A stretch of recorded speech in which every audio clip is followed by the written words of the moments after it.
Hoy convoco a que construyamos el segundo piso de la transformación.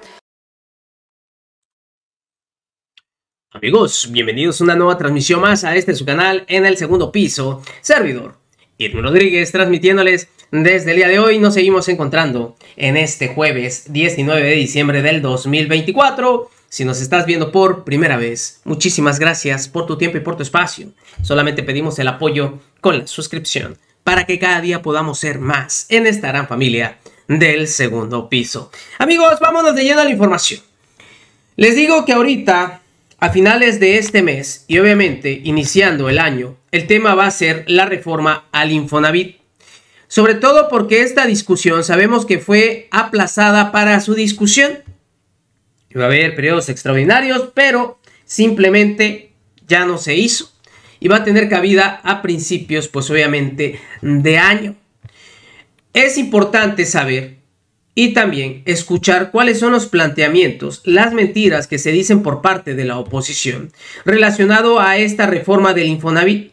Lo que hemos escuchado en reiterados medios y sobre todo ciertos políticos es que se quiere atracar, que se quiere robar ese fondo de los trabajadores, lo cual es una total mentira.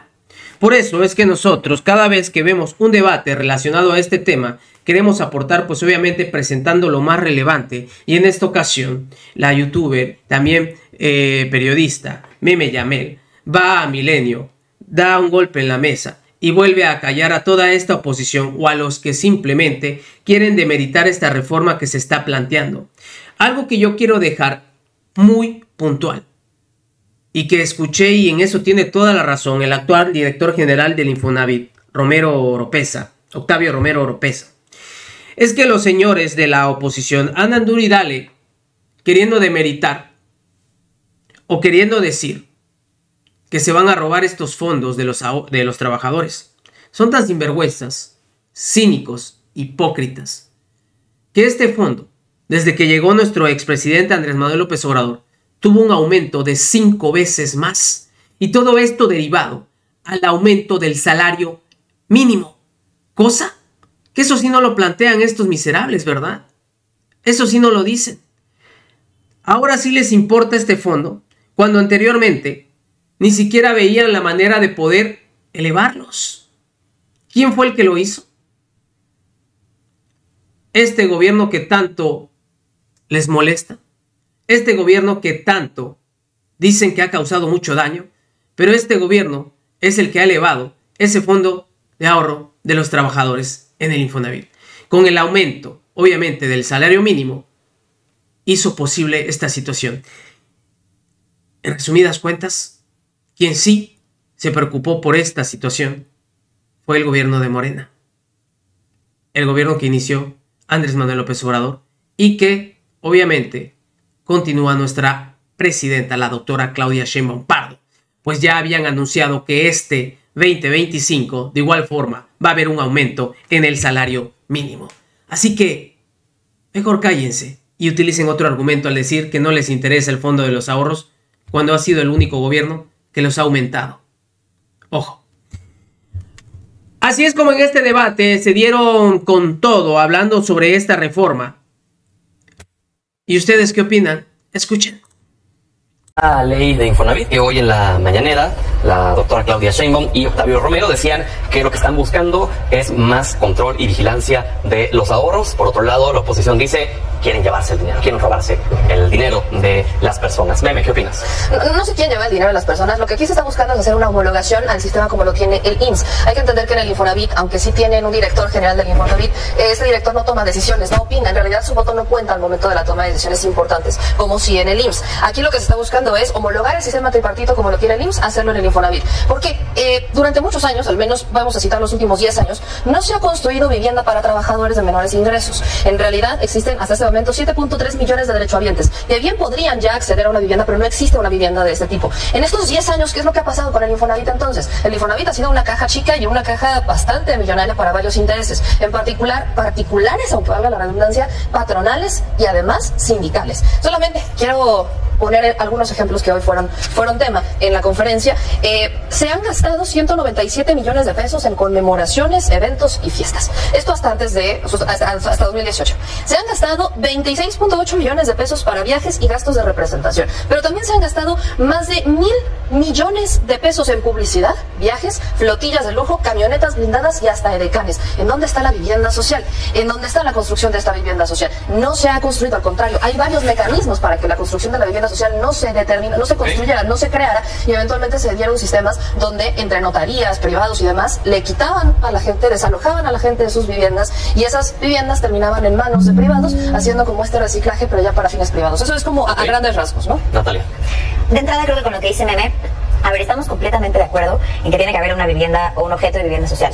Porque por supuesto que hay un problema en la adquisición de vivienda para muchísimos sectores de México. Eso es muy cierto. Sin embargo, no se atacan las causas. Eso es un daño en el mercado. Que haya más oferta no necesariamente implica que el derecho a la vivienda suma o se incrementa por arte de magia. Así no funciona. Entonces, esto es un daño en el mercado que hace que los precios estén artificialmente altos. Y eso es un hecho. Pero por supuesto que estamos completamente a favor de que exista una oportunidad de que se genere más vivienda. Sin embargo, todo lo que han hecho, me parece que revisarlo de manera aislada, simplemente el IMSS, simplemente el Poder Judicial, no hace sentido. Hagamos todo y hagámonos para atrás y veamos el cuadro completo. ¿Por qué darle un cargo mucho más pesado al gobierno dentro de este nuevo orden dentro del IMSS, dentro del Infonavit, perdón? Y justo lo que decía Meme, que hacia allá voy, son órganos completamente distintos. Una cosa es el IMSS y otra cosa es el Infonavit. De entrada, el tamaño y el gasto que tiene el IMSS y la participación monetaria que tiene el IMSS sí son por parte de trabajadores y tiene una estructura mucho más amplia. En el Infonavit no, solamente es el dinero de los trabajadores, y ese es el gran conflicto. Punto número uno. Punto número dos, el conflicto también va hacia los controles y cómo es que quieren tener esa transparencia y cómo quieren organizar el poder dentro del mismo órgano, ¿no? Tenemos que esta Asamblea General, que antes estaba nombrada, sí, por una consulta a través del Ejecutivo, pero por el Director General, ahora viene o está propuesta que sea exclusivamente a través de la Presidenta. Entonces creo que toda la estructura me parece complicada y sí tiene esta preocupación de por qué quieren tener una presencia, no de un órgano tripartito, porque aunque de una manera superficial así es, el cargo que tienen y el porcentaje que tiene de poder el gobierno y de control del gobierno es mucho más alto. La pregunta es ¿por qué? Salvador. Bueno, mencionaba una pregunta muy importante, el tema del mercado, el tema de la oferta.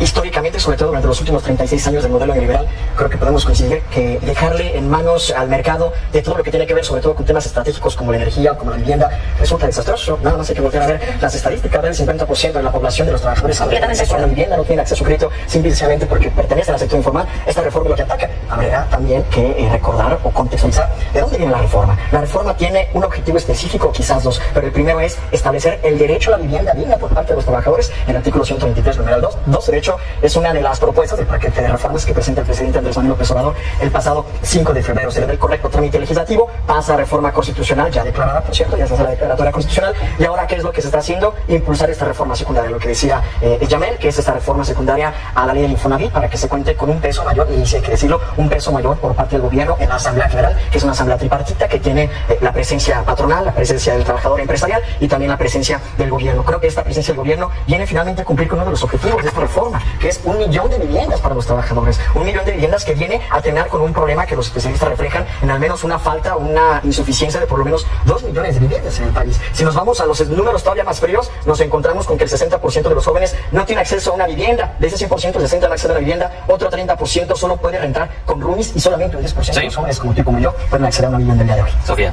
La reforma al Infonavit contempla varias cosas más allá de lo que ahorita está causando controversia. Como bien nos decía Salvador, contempla la construcción de 1 millón de vivienda, algo extremadamente positivo a mis ojos, como alguien que tiene un techo encima gracias a la construcción de vivienda social. No me opondría nunca a algo así, pero además contemplan, por ejemplo, rentar vivienda que después pueda ser comprada. También algo muy positivo. El detalle que se está discutiendo es este supuesto de, básicamente, Morena se va a robar 2.4 billones de pesos de las y los trabajadores. ¿Eso es cierto? Pues es una verdad o una mentira a medias, como quieras verlo. No es que instantáneamente eso se va a trasladar a los bolsillos del gobierno o del partido. Más bien lo que sucede es que estarían dándole, como bien nos mencionaban antes, mayor poder de decisión al gobierno. Quienes toman decisiones dentro del Infonavit es una estructura tripartita, y como decía la presidenta, sí va a seguir siendo una estructura tripartita, pero distinta, dándole un mayor peso al gobierno. En cuestión de decisiones, por ejemplo, estaríamos hablando que el gobierno tendría 5 votos, el trabajador, la trabajadora, o más bien sus representantes, 2 votos, y empleadoras tendrían 2 votos. Entonces, finalmente, aunque seguiría esta estructura tripartita, pues sí tendría un mayor peso el gobierno, y ese es principalmente el detalle. Natalia, vi que querías decir algo a lo que decías, Salvador. Sí, a ver, y eso me parece muy importante, no solamente con nuestra reforma, sino con todas las demás. Las intenciones legislativas y las exposiciones exposiciones de motivos de absolutamente todas las iniciativas son unas: la ejecución, la adaptación de la legislación, tanto primaria como secundaria, y la aplicación de estas intenciones legislativas son completamente distintas. Entonces, eso me parece tenerlo muy claro. Como partí mi primera participación, por supuesto que estoy a favor, porque por supuesto creo que el tema de vivienda social es necesario y que las oportunidades de que todos tengamos un techo son necesarias, por supuesto. El tema es cómo. La intención es maravillosa, pero también hay que tener una ejecución positiva, también hay que tener una organización positiva y sobre todo minimizar riesgos. Minimizar riesgos en temas de poder y de control. La intención es maravillosa, el tema es cómo las vas a aplicar, porque poner cosas en la Constitución está padrísimo y legislar y decir que fue súper productivo también está padrísimo. El tema es cómo vas a aplicar esa legislación a la vida real y cómo vas a minimizar los riesgos de captación, en este caso, del dinero y de esas oportunidades de los trabajadores. Bueno, es que justamente lo que dice Natalia es lo que se está tratando de hacer. Se está tratando de implementar un marco legal que facilite esa implementación de esa buena intención que se tiene. Si no adecuamos un marco legal, ¿cómo lo vamos a hacer? Yo le respondo a Sofía.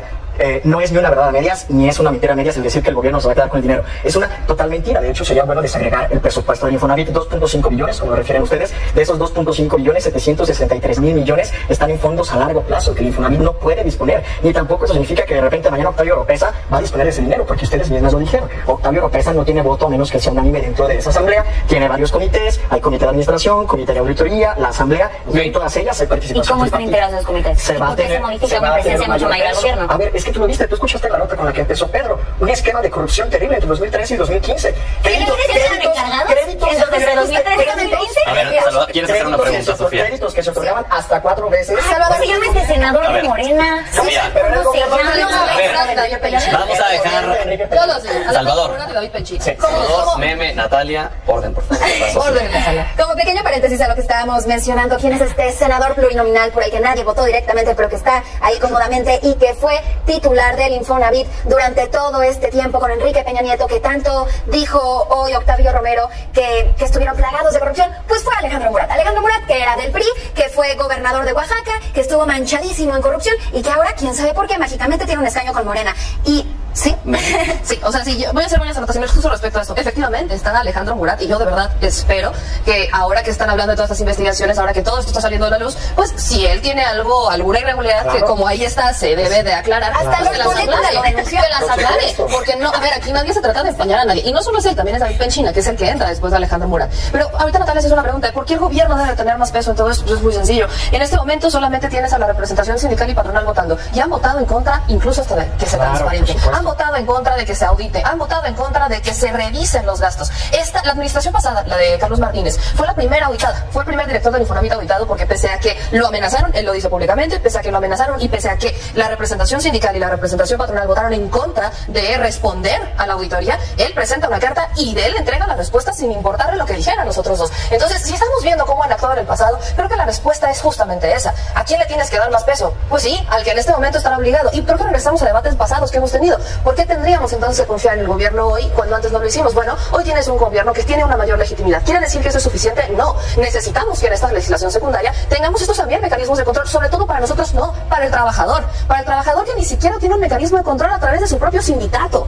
No hay que olvidar eso. Los sindicatos, aunque tienen una razón de ser, ha sido muy difícil transformarlos. ¿De quién depende la transformación de los sindicatos? De los sindicalizados. Y muchas veces ellos no las pueden transformar porque están amenazados o viven bajo quién es el que controla sus contratos, es el sindicato. Entonces, hay varias cosas que considerar. Natalia. Ahí nada más haría una pregunta. Si el efecto o si lo que se trata es de ser transparentes, ¿por qué eliminamos a la Comisión Nacional Bancaria de Valores de esta ecuación?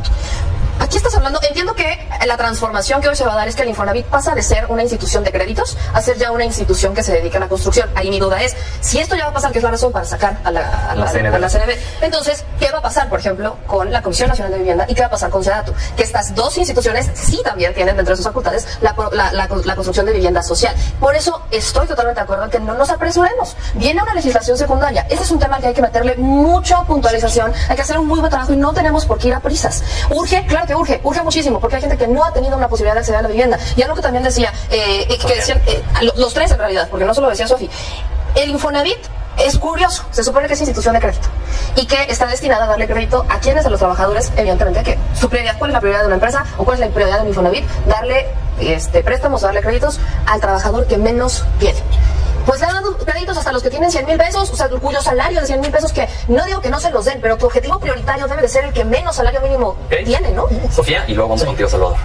También es interesante, Meme decía que esto no tiene que ir a las carreras, y coincido totalmente. Lo que creo que preocupa a algunas personas, que podemos ver ciertas acotaciones, ver ciertas cosas positivas en estas modificaciones y ciertas cosas preocupantes, es que precisamente lo que hemos visto en esta legislatura, particularmente desde que llegan estas nuevos legisladores, es que se han encargado de aprobar reformas a las carreras.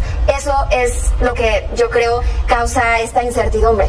Ojalá se notaran estas preocupaciones y se hicieran modificaciones, pero ya vimos que, por ejemplo, en la eliminación de los organismos autónomos, por ejemplo, en la reforma del Poder Judicial, estas modificaciones que se estaban planteando se escucharon y se ignoraron. Entonces, podría bien volver a suceder. ¿Crees que el Parlamento abierto que anunció Ricardo Monreal sea una simulación solamente? La verdad es que, como tienen la mayoría en ambas cámaras, pueden perfectamente, no estoy diciendo que lo vayan a hacer, pero podrían perfectamente hacer una simulación. Vemos lo que pasó con el Poder Judicial. Se escucharon en estos parlamentos, pero al final hicieron lo que querían hacer, entonces podría volver a ocurrir. ¿Tú sí crees que será una simulación? Por supuesto, porque ya lo han hecho de esa forma. Y porque precisamente con el tema del Poder Judicial se habló, se presentaron escritos, se hicieron movilizaciones, se platicó con senadores, tratamos de pedir ayuda, platicamos con Noroña para ver si podíamos tener una opción de... Y bueno, no ocurrió. Le llaman a increpar y llegar y gritarle. No. 14 oficios presentados que se contestaron después del 15 de diciembre, que ya fue publicada la reforma. Y esa fue su justicia pronta y expedita y escuchar al pueblo. 14 escritos documentos, escritos presentados antes de que incluso pasara a Cámara de Diputados, de que se aprobara, de que se enviara al Senado. Lo único que yo estoy diciendo es, esta apertura me parece que sí pasa brutal, maravillosísimo. Ojalá si se tuvieran todo lo demás. Sin embargo, sí creo que por supuesto que es una simulación. Y tocando los últimos dos puntos. Punto importante, no lo hagamos a las carreras. Pues sí, es básicamente lo que hemos pedido con absolutamente todo, que menciono también este punto. Claro que se necesita regular y sí hacer una legislación que lo contemple es un punto importante. El tema es cómo. Atiborrar la Constitución de cosas no es un paso. Hay que hacer cómo, hay que saberlo hacer bien. Todas las reformas constitucionales de ese proceso legislativo han llevado el correcto curso legislativo. No se han repetido párrafos, no tienen... Voy para allá. Nada más quiero que hagamos así como el análisis de lo importante y de lo relevante que resulta para nuestra generación esta reforma a la ley. Es que eso ya está. Es súper relevante. Me voy a meter un tema económico muy preciso. El tema de los fallos del mercado, ahorita que hablan del mercado. Realmente, ante los fallos del mercado que generalmente llegan a producir los privados, el único que puede resolverlos en un tema tan importante como eso de la vivienda, pues es el gobierno, es el Estado. Tenemos el tema de la gentrificación, los créditos hipotecarios que duran hoy 30, 40 años, lo vivo con mi madre. Ahora, otra cosa es que el Infonavit, en lugar de tener intermediarios como ahora se está planteando con empresas filiales, con intermediarios reconocidos que no sean los compadres. ¿Por quién van a ser esas empresas filiales? Déjame terminar. De hecho, va a ser una empresa filial del Infonavit, regulada. Del Estado. ¿Y qué tiene? ¿Y eso qué tiene de malo? Entonces, ni siquiera está considerada como lo que pasa con el Infonavit es que el Infonavit, en lugar de tener intermediarios, el Infonavit lo convirtieron en intermediario, porque ahora resulta que la única forma de adquirir un crédito en Infonavit era yendo primero con un privado, comprarle una casa carísima a 30 años de endeudamiento y luego ir con el Infonavit a que te diga cuántos puntos tengas. Eso es impensable, es ilógico. Apunto algo aquí. Simplemente pudimos ver buenos argumentos por parte de Meme Yamel. De igual forma, pudimos ver cómo hizo dupla y le dieron con todos los que simplemente se las pasan descalificando, hablando sobre estos temas que son muy importantes. Así también Salvador Ramírez, coordinador, obviamente, de comunicación política de Morena, habló al respecto y obviamente también explicó qué es lo que se prevé o qué pretende hacer esta reforma. Ya basta de mentir, ya basta simplemente de querer crear esta polarización, pero ya la gente no se la cree. Nos vemos, que sigan pasando un bonito día. Servidor Irving Rodríguez transmitiéndoles desde su canal. Recuerden, vamos a fomentar la cuarta transformación, porque ya estamos en el segundo piso.